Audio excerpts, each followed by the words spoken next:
Agora vamos ver como é que a banca, como é que o nome dessas contas costumam aparecer.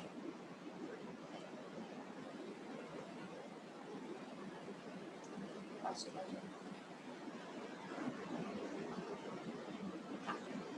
não dá pra chamar.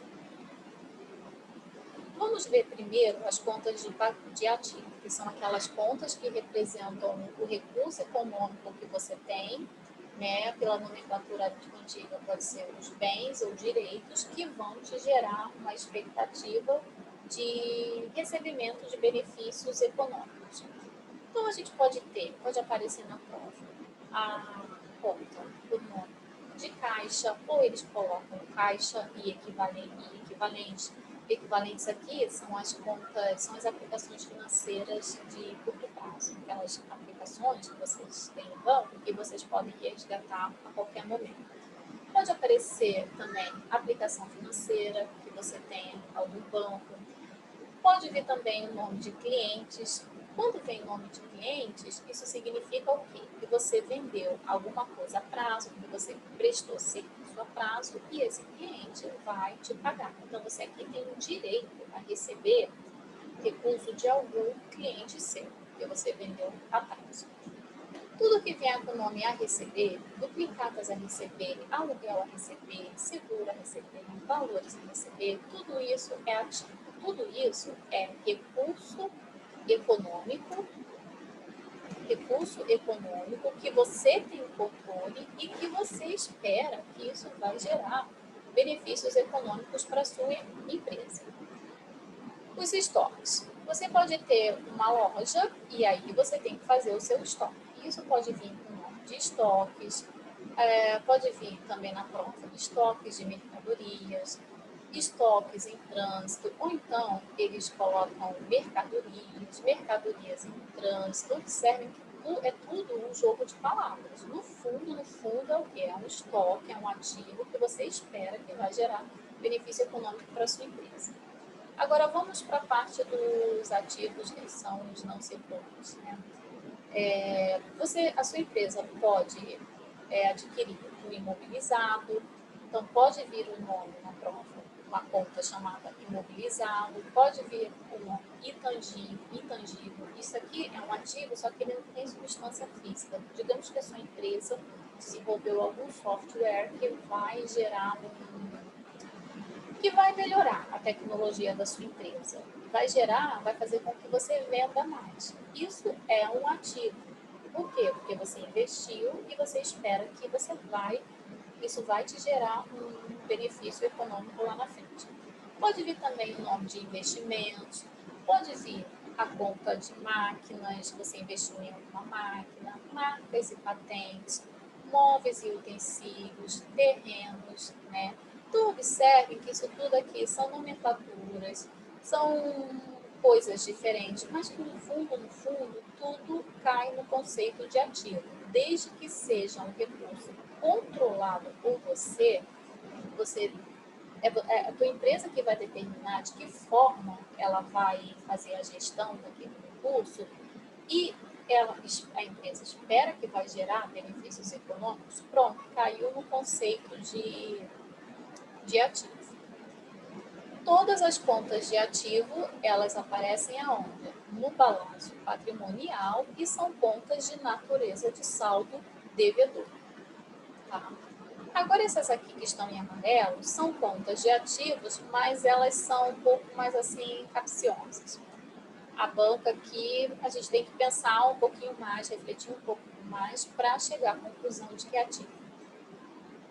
Aluguel pago antecipadamente, seguro pago antecipadamente ou despesa antecipada. Veja bem, se você contrata um aluguel, né, ou se você contrata um seguro de veículo, seguro de imóvel, se você tem uma despesa antecipada, o que acontece aqui? Você adiantou recursos e você espera o quê? Que aquele prestador de serviço vai te contratar, vai te prestar um serviço pelo qual você já pagou adiantando, de forma adiantada. Então perceba que isso aí é o quê? Acaba sendo o quê? Vou usar aquela nomenclatura antiga. Acaba sendo um direito da empresa. Você pagou antecipadamente e você tem o direito de que aquele prestador de serviço preste aquele seu serviço. A obrigação de prestar o serviço é dele. O direito é seu de receber o serviço. Por isso, isso aqui se encaixa no conceito de ativo. Agora, adiantamento a fornecedores. Digamos que você comprou uma mercadoria e você ainda não recebeu uma mercadoria, mas você já decidiu adiantar o recurso para o seu fornecedor. Percebe que aqui por trás você tem um direito o quê? De receber sim aquela mercadoria pela qual você pagou de forma adiantada. Então, também é ativo, conta de natureza devedora. ICMS a recuperar, IPI a recuperar. Tem muitos detalhes relacionados a ICMS, IPI, dentro do valor da mercadoria. Inclusive, eu tenho uma aula aqui no meu canal que eu explico isso, vou até também deixar um link aqui. Mas, pelo nome da conta, observe bem, a recuperar. Tudo que você tem direito a recuperar, tudo que você vai recuperar, acaba sendo um direito seu. Então, veja que pelo nome da conta, vocês já começam a perceber que é uma conta de ativo. Bom, então aqui a gente já viu todas as contas todos os exemplos, né, clássicos de contas de ativo, e agora a gente vai para um grupinho que também é ativo, só que ele tem um detalhe um pouquinho mais assim, um pouquinho mais difícil. São as contas redutoras do ativo.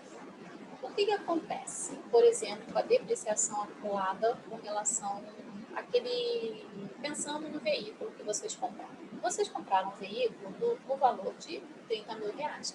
Só que o que acontece? Esse veículo, ao longo do tempo, ele vai depreciando, ele vai perdendo valor, ele está sendo utilizado. Então, aquele veículo que estava no valor de 30 mil, ao final do primeiro mês, ele não está valendo mais. Na prática, ele não está valendo mais 30 mil reais, ele está valendo um pouco menos. Digamos que ele sofreu uma depreciação de R$ 1.000. Então, o que acontece com essa depreciação do veículo? A gente registra numa conta de depreciação acumulada, que é uma conta redutora desse seu ativo. Então, se você está com o seu ativo no valor de 30 mil reais e ele sofre uma depreciação de 1.000, a gente registra isso numa conta de depreciação acumulada. Para quê? Para que no final do mês, aqueles 30 mil menos os 1.000 de depreciação acumulada te mostrem um saldo líquido de 29 mil. Então, observa, se a conta de veículos ela é uma conta de natureza devedora e a conta de depreciação acumulada que está retificando o saldo dessa conta de veículos, ela precisa, ela paga para diminuir o saldo deles, dessa conta de ativos, observem que o saldo dela tem que ser invertido. Para quê? Para que no final das contas você tenha 29 mil e não 31 mil na sua contabilidade. Então, as contas redutoras do ativo, elas têm essa característica. Ela tem o saldo invertido em relação à natureza original da conta. Então, todas as contas redutoras do ativo, elas vão ser contas de natureza credora. Exemplos, a gente tem esse de depreciação acumulada, que eu citei. Tem também receita financeira a transcorrer, tem encargos financeiros a apropriar. Eu tenho várias questões aqui no canal que detalham um pouco melhor essa questão do encargo financeiro. Porque, por exemplo, digamos que você venda para o seu cliente uma mercadoria e ele vai te pagar a prazo. Digamos que se ele fosse pagar à vista, ele pagaria 10 mil reais. Como ele vai pagar a prazo, ele vai ter que te pagar 11 mil reais. O que acontece? Esses R$ 1.000 que você acrescentou no preço da mercadoria, ele, no fundo, representa o quê? O custo do dinheiro do tempo, os encargos. Então, se você tem um valor a receber de 11 mil reais, se você tivesse que trazer esse valor a receber a valor atual, a valor presente, você teria que diminuir esses R$ 1.000 para chegar ao valor de 10 mil reais, que seria o valor que seu cliente te pagaria caso ele fosse pagar a dívida à vista e não a prazo. Então, se a sua conta de cliente de valores a receber está no saldo de 11 mil reais e você precisa de fazer com que esse saldo ele chegue a um valor menor de 10 mil reais, essa conta de receita financeira a transcorrer e encargo financeiro a apropriar, ela tem que ter um saldo invertido. Para quê? Para que aconteça do saldo da conta ser 11 mil, menos mil reais de encargos a apropriar, aí você vai chegar a um saldo líquido de 10 mil reais. Deixa eu só ligar aqui o.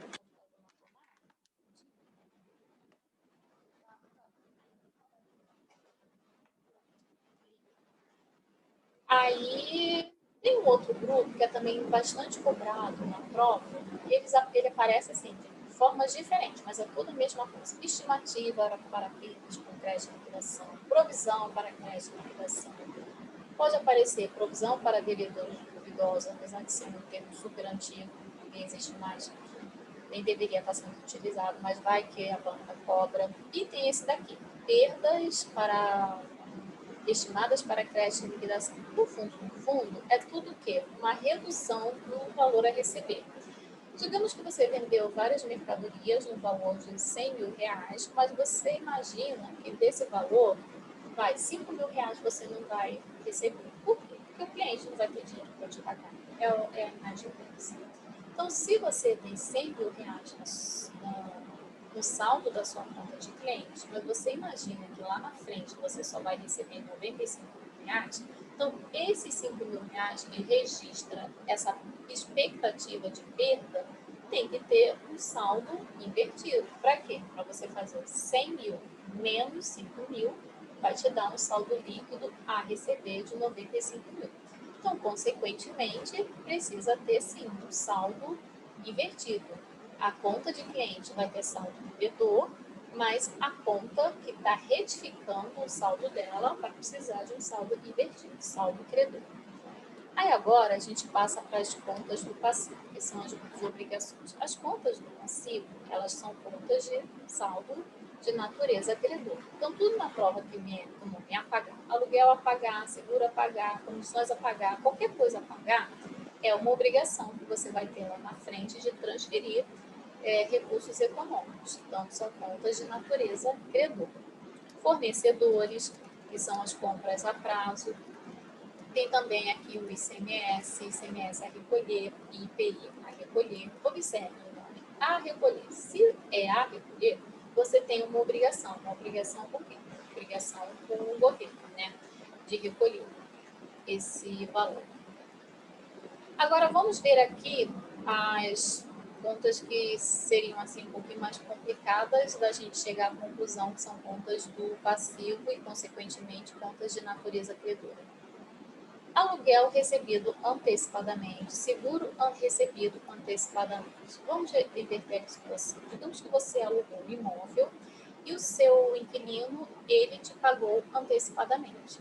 Então, você registra isso numa conta de aluguel recebido antecipadamente. Observe que, se o seu inquilino te pagou antecipadamente, quem tem obrigação? Quem tem obrigação é você, de prestar aquele serviço de aluguel de imóveis ao longo do período em que ele contratou e te pagou antecipadamente. Então, o aluguel recebido antecipadamente, para você, é o quê? É uma obrigação perante o seu inquilino. Então, é uma conta de passivo, consequentemente, uma conta de saldo credor.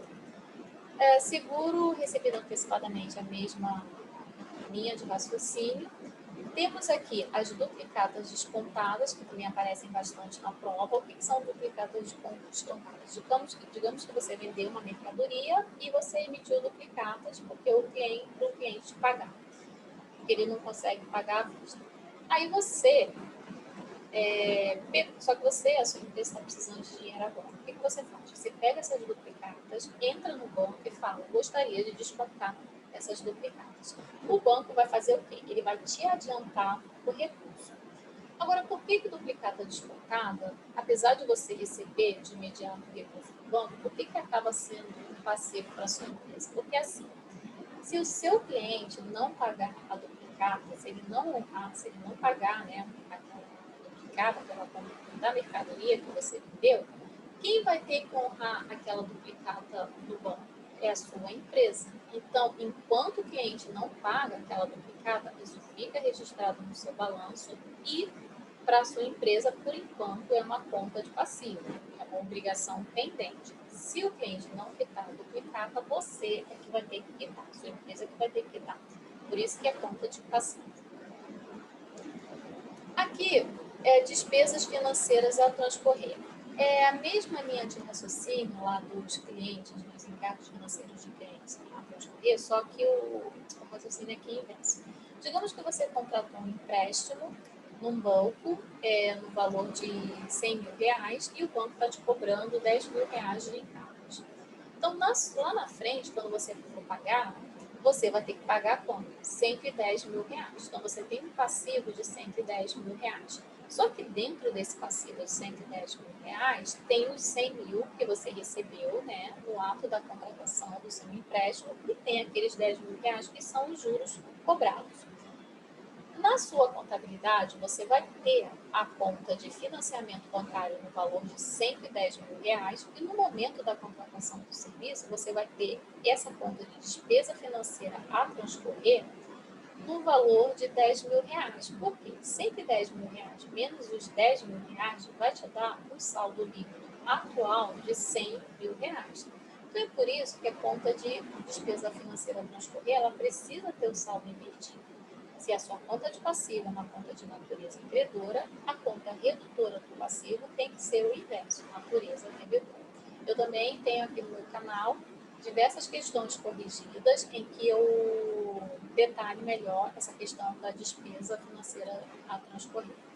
Às vezes, a prova não traz o termo despesa financeira a transcorrer ou receita financeira a transcorrer. Eles trazem, por exemplo, o termo encargo. E aí, o encargo, ele pode ser um encargo de algo a pagar ou um encargo de algo a receber. Aí você vai ter que ler a questão e contextualizar. Ver se ali você está diante de um encargo de um passivo ou de um encargo de um ativo, para chegar à conclusão se é redutora do passivo ou do ativo e ver se é de natureza credora ou devedora.